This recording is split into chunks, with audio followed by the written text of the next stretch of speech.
Captain Ibrahim Traoré. In the dark corners of Burkina Faso, long before the world ever knew his name, a young captain was quietly preparing for a revolution. Not with noise, not with fanfare, but with silence, with patience, and with an iron will. His name was Ibrahim Traoré. It was early 2022. Burkina Faso was bleeding. Terrorist groups had seized entire towns. Villages that once sang with laughter now echoed with gunshots and cries of fear. And while the people cried out for help, the leaders in the capital sat in their offices, making promises they never kept.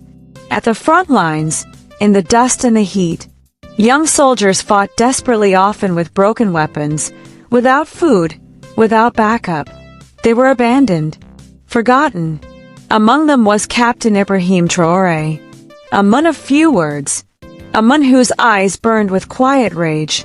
Every night, under the starry African sky, he would sit by the campfire with his fellow soldiers, listening to their stories, their anger, their grief, their dreams. He did not preach. He did not command. He asked simple questions. If our leaders will not protect the people, then who will? How long must we watch Burkina Faso crumble before our eyes?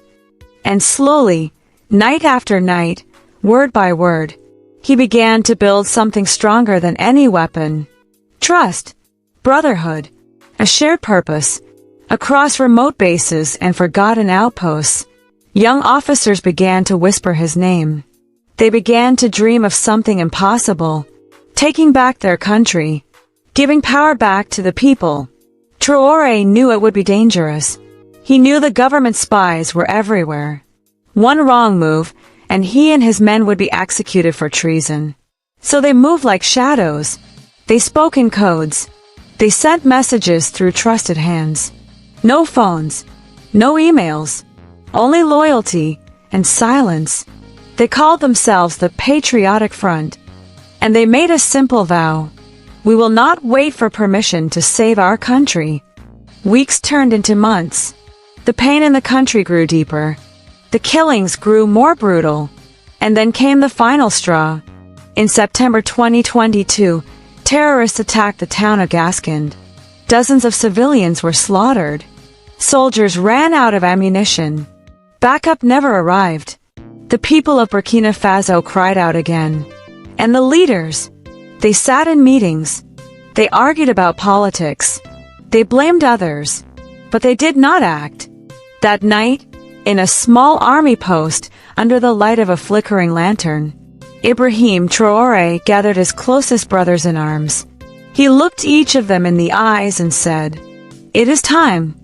No loud speeches, no big banners, just a decision that would shake the very foundation of Burkina Faso.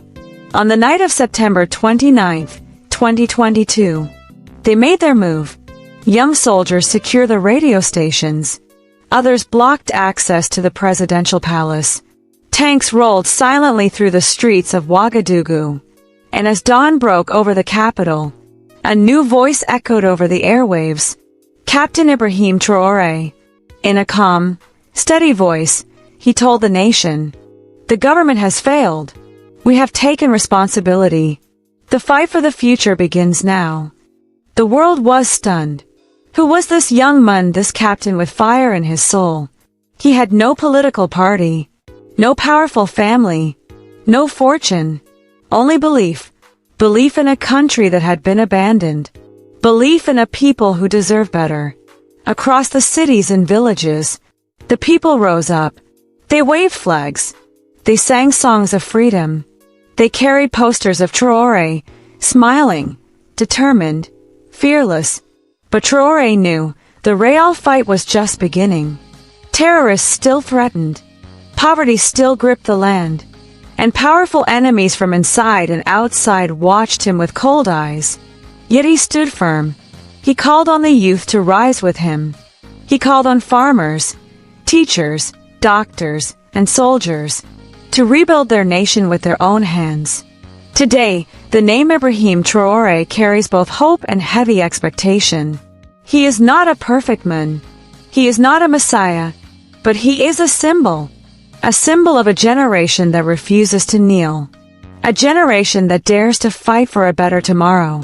And so, the story of Captain Traoré continues, written every day in the dust of battlefields, in the laughter of freed villages, in the hearts of a people who dared to believe again. And all of it, began with a young man, a whisper in the